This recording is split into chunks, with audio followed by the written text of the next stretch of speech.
पिछले वीडियो में हम श्रीमद् भगवद गीता के द्वितीय अध्याय के 19वें श्लोक तक अध्ययन कर चुके हैं।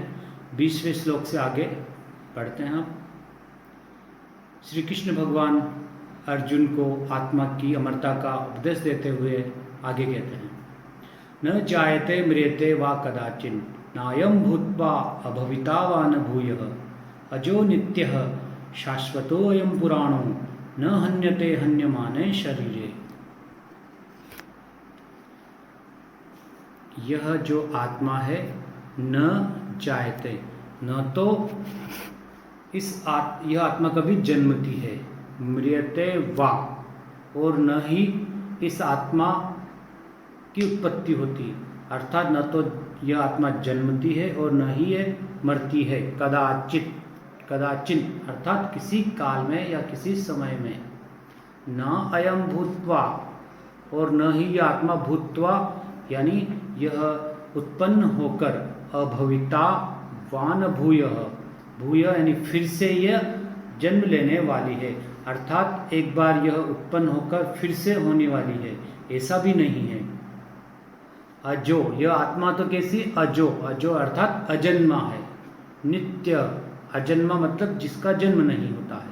नित्य, और नित्य है, हमेशा रहने वाली है, क्योंकि जन्म तो उसका होता है जिसकी मृत्यु होती है।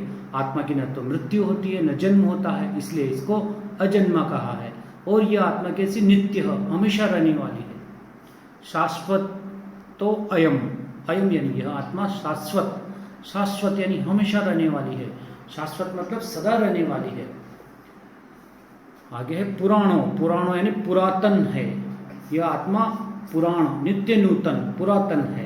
न हन्यते हन्यमाने शरीरे, हन्यते यानी मारे जाने पर भी, हन्यमाने शरीरे, शरीर के मारे जाने पर भी, न हन्यते यह आत्मा मारी नहीं जा सकती है, अर्थात इस आत्मा का नाश नहीं होता है।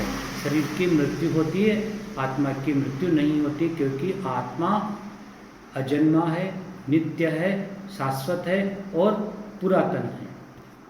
अगला श्लोक देखते हैं।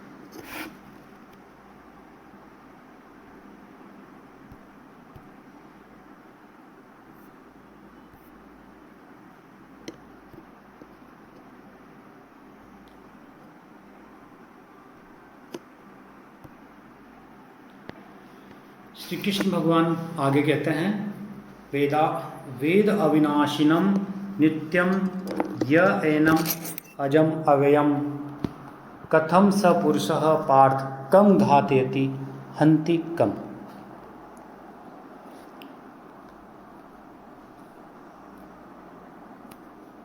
देखिए,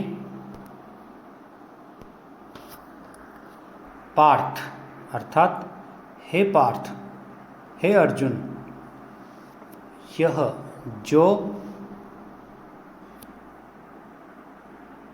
एनम, एनम अर्थात इस आत्मा को, आत्मा कैसी है, अविनाशिनम, इस अविनाशी आत्मा को, जो इस आत्मा को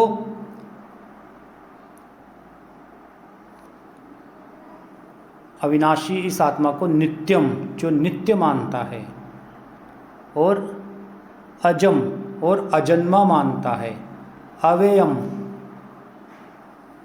अर्थात अव्यय, जिसका व्यय न होता हो, ऐसा इस आत्मा को वेद, वेद यानी समझता है। एक बार फिर देखते हैं ऊपर की दोनों लाइन। पार्थ अर्थात हे अर्जुन, जो इस आत्मा को, यह देखिए, यह जो व्यक्ति, एनम इस आत्मा को, आत्मा की बात चल रही इसलिए जो व्यक्ति इस आत्मा को अजम अजन्मा, अव्ययम अर्थात अव्यय, अविनाशिनम और अविनाशी, नित्यम और नित्य, वेद यानी समझता है या जानता है। सह पुरुषः, वह पुरुष या वह व्यक्ति, कथम यानी कैसे, कम घातयति किसकी घात करवाता है या किसको मरवाता है, हन्ति कम या फिर किसे मारता है, अर्थात वह किसी को नहीं मारता है, यहाँ पर श्री कृष्ण के कहने का तात्पर्य है कि तुम कौरवों से जो युद्ध करने वाले हो तो उनके शरीर की मृत्यु होगी, आत्मा की नहीं। क्यों? क्योंकि यहाँ पर श्लोक के माध्यम से श्री कृष्ण भगवान का कहने का तात्पर्य है कि तुम तो निमित्त मात्र हो उस ईश्वर के, इसलिए तुम्हें अपने कर्तव्य का पालन करना है और युद्ध करना है। क्यों? क्योंकि ये जो आत्मा है ये नाश रहित है, नित्य है, अजन्मा है और अव्यय है। ऐसा जो व्यक्ति इसको जानता है वो न तो किसी को मारता है और न मरवाता है। आगे देखिए,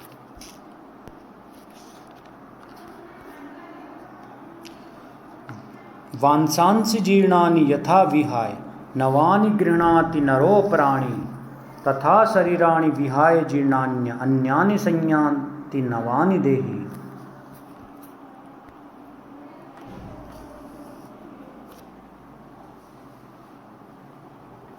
वांसांसि अर्थात वासांसि वस्त्रों को, जीर्णानि पुराने वस्त्रों को, यथा जिस प्रकार, विहाय छोड़कर, नवानि नए वस्त्रों को, गृह्णाति धारण कर लेता या ग्रहण कर लेता है, नरह यानी मनुष्य, अप्राणी यानी दूसरे। जैसे मनुष्य पुराने वस्त्रों को छोड़कर दूसरे नए वस्त्रों को ग्रहण करता है, तथा इसी प्रकार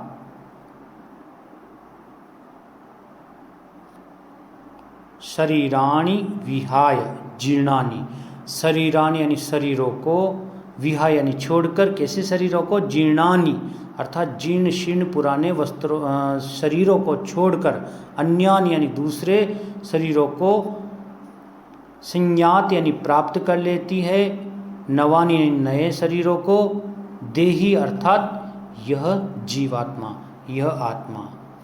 कहने का तात्पर्य है जिस प्रकार से मनुष्य पुराने वस्त्रों को त्याग कर दूसरे नए वस्त्रों को ग्रहण करता है, इसी प्रकार यह जीवात्मा, मनुष्य के शरीर के अंदर रहने वाली जो यह आत्मा है, यह आत्म तत्व है, यह भी पुराने शरीर को छोड़कर दूसरे नए शरीर को प्राप्त कर लेती है। देखिए, ये जो जगत है ये परिवर्तनशील है, प्रत्येक वस्तु में परिवर्तन होना निश्चित है। वस्त्रों का जीर्ण अथवा पुराना होना उनके उपयोग और आयु पर निर्भर है। शरीर का सदुपयोग करने, उसे अच्छे कर्मों में लगाए रखने तथा दोषों से बचाने से वह स्वस्थ, शक्तिशाली एवं दीर्घजीवी बना रहता है और अपनी आयु समाप्त होने पर ही नष्ट होता है। वस्त्र को धूप सुखाती है, पानी गलाता है, वायु फाड़ती है और वह धीरे धीरे नष्ट हो जाता है। इसी प्रकार शरीर पर तत्वों का प्रभाव पड़ता है।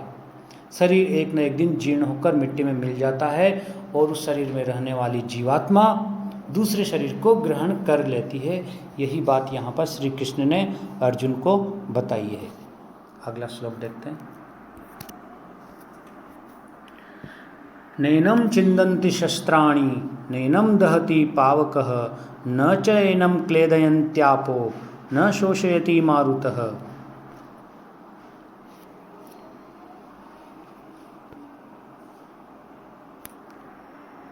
न एनम, एनम आया यहाँ पर आत्मा के लिए। इस आत्मा को न तो शास्त्राणि अर्थात शस्त्र, छिन्दन्ति अर्थात छेद सकते हैं, काट सकते हैं। न तो इस आत्मा को शस्त्र काट सकते हैं, न एनम न ही इसको दहती यानी जला सकती है, पावक अर्थात अग्नि, अग्नि इसको जला सकती है। मनुष्य की जब मृत्यु होती है तो पंच महाभूतों से बना उसका शरीर मृत्यु को प्राप्त होता है, उसको शमशान में जलाया जाता है तो शरीर जल जाता है, लेकिन आत्मा नहीं जलती। इसलिए यहाँ पर कहा गया है न इनम दहति पावकः, आग भी उस आत्मा को नहीं जला पाती क्योंकि आत्मा उस शरीर से मुक्त होकर दूसरे शरीर को ग्रहण कर लेती, जैसा कि हमने पिछले श्लोक में देखा। तो नैनम छिन्दन्ति शस्त्राणि, न तो इस आत्मा को शस्त्र काट सकते हैं, नैनम दहति पावकः, और न ही इसको आग जला सकती है। न च एनम क्लेदयन्ति आपो, और न ही च यानी और न यानी न ही एनम यानी इस आत्मा को क्लेदयन्ति अर्थात इसको गला सकती है, आपह जल, न ही इसको जल गला सकता है। न शोषयति मारुत, और न ही वायु इस आत्मा को सुखा सकती है। ये जो सारे काम है ये शरीर के साथ होते हैं, मनुष्य के शरीर के साथ, क्योंकि मनुष्य का शरीर पंच महाभूतों से बना हुआ है, लेकिन आत्मतत्व इन सब चीज़ों से अलग है। वह पिछले श्लोकों में हमने देखा वो अजन्मा है, अमर है, नित्य है, अविनाशी है। इसीलिए न तो आत्मा को शस्त्र काट सकते हैं, न आग जला सकती है, न जल उसको गला सकता है, न उसको वायु उसको सुखा सकती है। अगला श्लोक देखते हैं।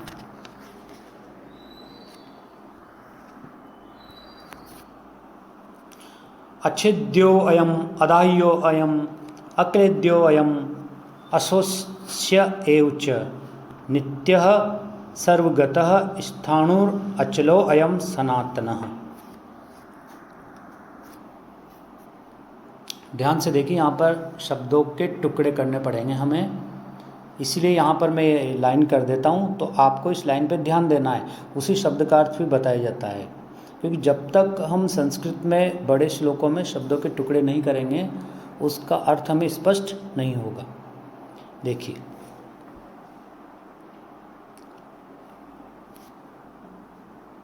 अच्छेद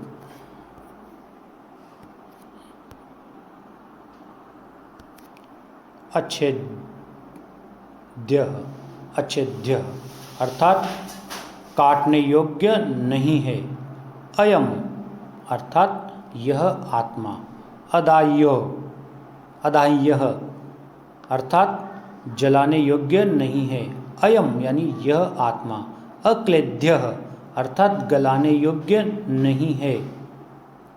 और अशोष्य सुखाने योग्य ही एव च और सुखाने योग्य भी नहीं है।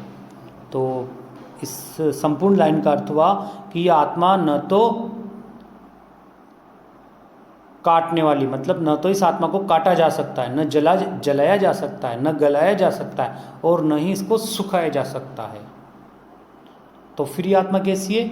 ये आत्मा नित्यः, ये आत्मा तो नित्य है अर्थात हमेशा रहने वाली है। सर्वगतः अर्थात सर्वव्यापी। और कैसी है? स्थाणु अर्थात अचल, एक जगह स्थिर। अचला का अर्थ भी ये स्थिर। और कैसी है? सनातन, और यह सनातन है। इस आत्मा का ये यहाँ पर स्वरूप बताया गया है, क्योंकि पिछले श्लोक में बताया गया था कि इसको न तो काटा जा सकता है, न जलाया जा सकता है, न गलाया जा सकता है, तो फिर ये आत्मा कैसी है? तो यहाँ पर श्री कृष्ण भगवान ने उस आत्मा का स्वरूप बताया है कि ये आत्मा तो नित्य है, सर्वव्यापी है, अचल है, स्थिर है और सनातन है। यह जो आत्मा है ये उपाधियों से रहित है। आत्मा पर भौतिक पदार्थों का कोई प्रभाव नहीं पड़ता। पृथ्वी, अग्नि, जल, वायु आदि तत्व शरीर और इंद्रियों पर अपना प्रभाव डालते और शक्ति दिखाते हैं। आत्मा छिदने, जलने, गलने और सूखने वाली नहीं है। अगला श्लोक देखते हैं।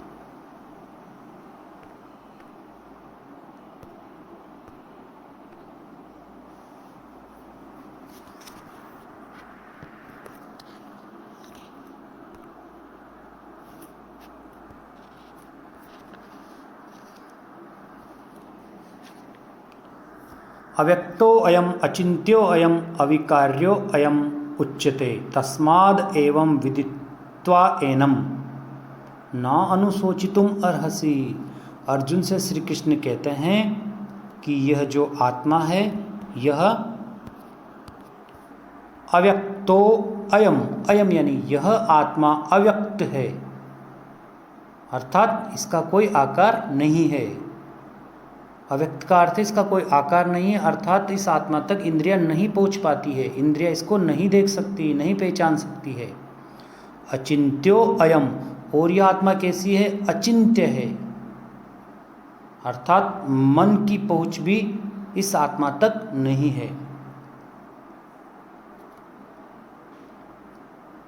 अविकार्यो अयम, और यह आत्मा कैसी है? यह आत्मा विकार रहित है।